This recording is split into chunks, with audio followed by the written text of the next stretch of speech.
आज की इस वीडियो के अंदर जिस इम्पॉर्टेंट मौजू को ज़ेर बहस लाया जाएगा या डिस्कस किया जाएगा वो है cancer of the prostate. Prostate गरदूद की रसोली उर्दू में कहा जाता है, जिसको इंग्लिश में कैंसर कहा जाता है। इसके लिए आप इस वीडियो को कम्प्लीटली देखिए ताकि इसकी सिम्टम्स और इसके जो एग्जामिनेशन के बारे में आपकी आगाही हो सके, ताकि उसके अलामात की रोशनी में आपको अपनी डिजीज़ के बारे में पता लगाने में और डॉक्टर को बताने में आसानी हो। मज़ीद इंफॉर्मेटिव वीडियोज़ के लिए आप मरहम के यूट्यूब चैनल को सब्सक्राइब करें और उसको लाइक करें। शुक्रिया।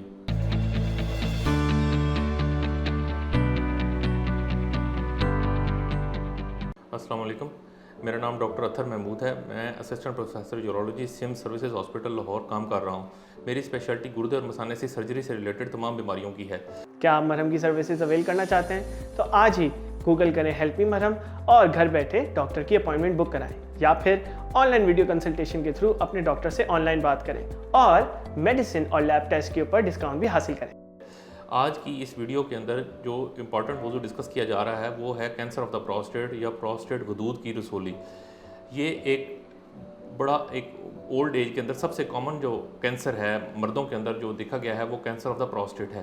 प्रोस्टेट है क्या? प्रोस्टेट एक गदूद है जो कि पेशाब की नाली के अराउंड मसाने से नीचे मौजूद होता है। इसका नॉर्मल साइज़ 10 से 15 ग्राम होता है।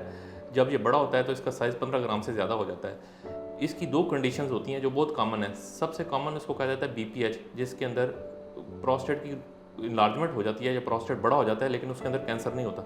दूसरा जो होता है उसके अंदर रसोली होती है जिसको कैंसर ऑफ द प्रोस्टेट कहा जाता है। जब भी मरीज़ के अंदर प्रोस्टेट से रिलेटेड अलामात हों 50 साल की उम्र के बाद या 40 ईयर्स की उम्र के बाद, तो उसकी तशख़ीस करना, उसको जज करना बहुत ज़रूरी है कि ये कहीं रसोली तो नहीं है। हमारे पास पेशेंट हमेशा आउटडोर में आते हैं जो कंप्लेंट करते हैं कि ये पेशाब की अलामात हैं, पेशाब रुक रुक के आता है, पेशाब ज़ोर लगा के आता है, पेशाब बार बार आता है, या पेशाब की स्ट्रीम या धार नहीं बनती, या रात को बार बार पेशाब आता है। और अक्सर पेशेंट यूजुअली 50, 55, 60 प्लस अक्सर पेशेंट होते हैं जिनकी उम्र 50 से 60 साल से ज़्यादा होती है।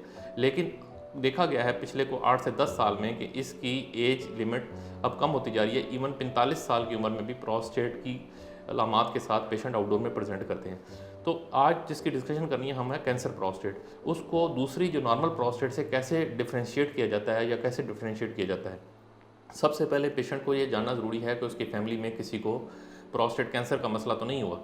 अगर फैमिली में उसके अब्बू के अंदर, उसके चचा दादा के अंदर किसी को उनको पता होगा प्रोस्टेट की वजह से किसी की डेथ हुई है, तो उनको हिस्ट्री के अंदर डॉक्टर को बताना ज़रूरी है कि जी हमारे फैमिली में ये प्रोस्टेट का मसला चल रहा है, ताकि उसके मुताबिक उसके टेस्ट तजवीज़ किए जा सकें।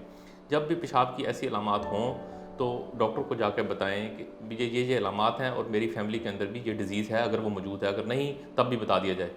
और उसके बाद उसकी इन्वेस्टिगेशन या टेस्ट तजवीज़ किए जाते हैं।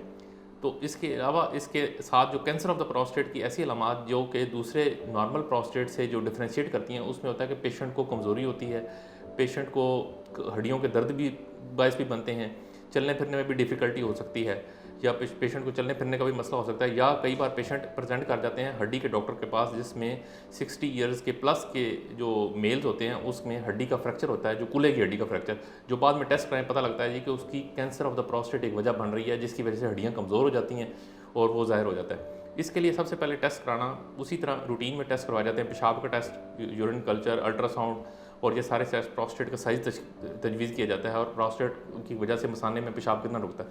एक इंपॉर्टेंट टेस्ट जिससे ये डिफ्रेंशिएट किया जाता है, जिसकी अजम्पशन की जाती है कि ये कहीं कैंसर तो नहीं है, वो है PSA test, prostate specific antigen.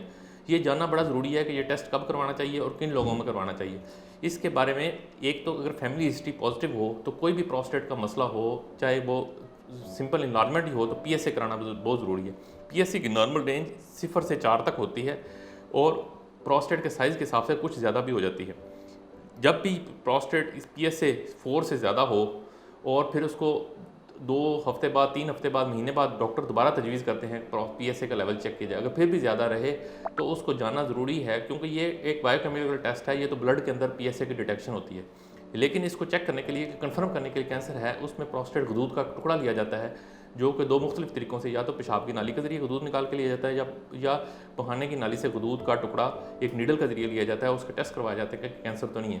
तो इसलिए इसमें 2 चीज़ें, एक हिस्ट्री, एग्जामिनेशन के ऊपर प्रोस्टेट का साइज़, प्रोस्टेट की सरफेस कैसी है और PSA लेवल कितना है, इन 3 चीज़ों की रोशनी में चेक किया जाता है कि इसको कौन सा टेस्ट प्रोस्टेट गदूद का टुकड़ा लिया जाए और उसके मुताबिक उसकी टेस्ट की तशखीस की जाए, इसलिए ताकि कहीं कैंसर है तो उसका ट्रीटमेंट बर वक्त हो सके। इसके ट्रीटमेंट भी आजकल बड़ा जिद्दत है। अगर अर्ली डायग्नोज हो जाए तो उसमें प्रोस्टेट गदूद पूरे का पूरा निकाल दिया जाता है, जिसको कहते हैं रेडिकल प्रोस्टेटेक्टमी, पूरे का पूरा प्रोस्टेट गदूद निकाल दिया जाता है। उसकी मुख्तलिफ अप्रोचेज़ हैं, या ओपन सर्जरी भी है, लेप्रोस्कोपिक भी है, और रोबोटिक्स भी आजकल के दिनों में एक जिद्दत वाला इलाज है जो पूरी दुनिया में होना शुरू हो गया है, रोबोटिक प्रोस्टेटेक्टमी। अगर एडवांस स्टेज में प्रेजेंट करता है पेशेंट, जिसके अंदर वो मोरों की हड्डी तक फैल चुका होता है, उसके अंदर बोन स्कैन्स वगैरह भी करवाए जाते हैं, उसके अंदर फिर कीमोथेरेपी, हार्मोनल ट्रीटमेंट भी है और कीमोथेरेपी भी है, या इनका कम्बिनेशन भी है।